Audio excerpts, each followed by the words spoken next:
People in New York are being evicted at an alarming rate.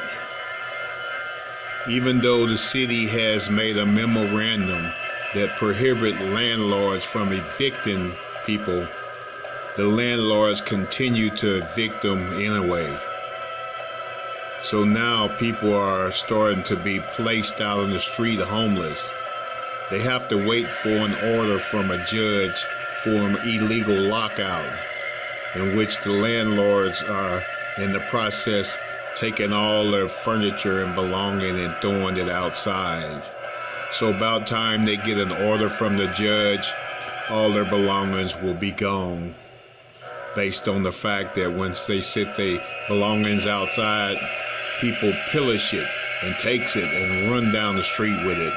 So when they're waiting on orders from judges, but they're still being evicted and losing everything. Thus begin the homeless in America.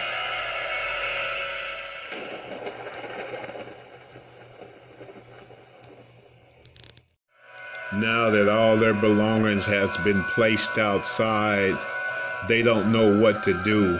They're waiting on orders that will be too late. All their belongings will be gone. Some people are dragged off in front of their apartments, who's basically been sitting out there. Some people sit in bewilderment, the fact that they are evicted, as the eviction process continues, regardless of the memorandum. People belongings is being put outside, and it's time to say, welcome to Agenda 21. New York City, they continue to forcefully evict tenants.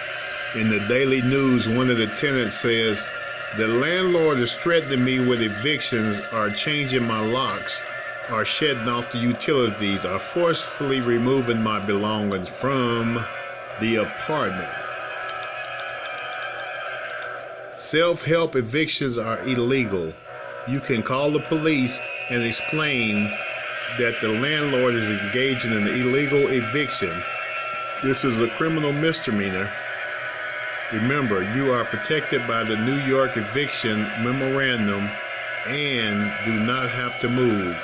You also file an illegal lockout case in court to seek emergency relief from a judge. However, the landlords continue to evict the New Yorkers and put their belongings out on the streets. And so now when the police show up, they basically tell them that it's a civil action and they have to wait on the courts. But in the meantime, all their belongings is being dragged off and they are basically homeless, waiting for the courts, and the courts have backlogs and backlogs and backlogs of people who's being evicted. So it may take months before they can actually see a judge.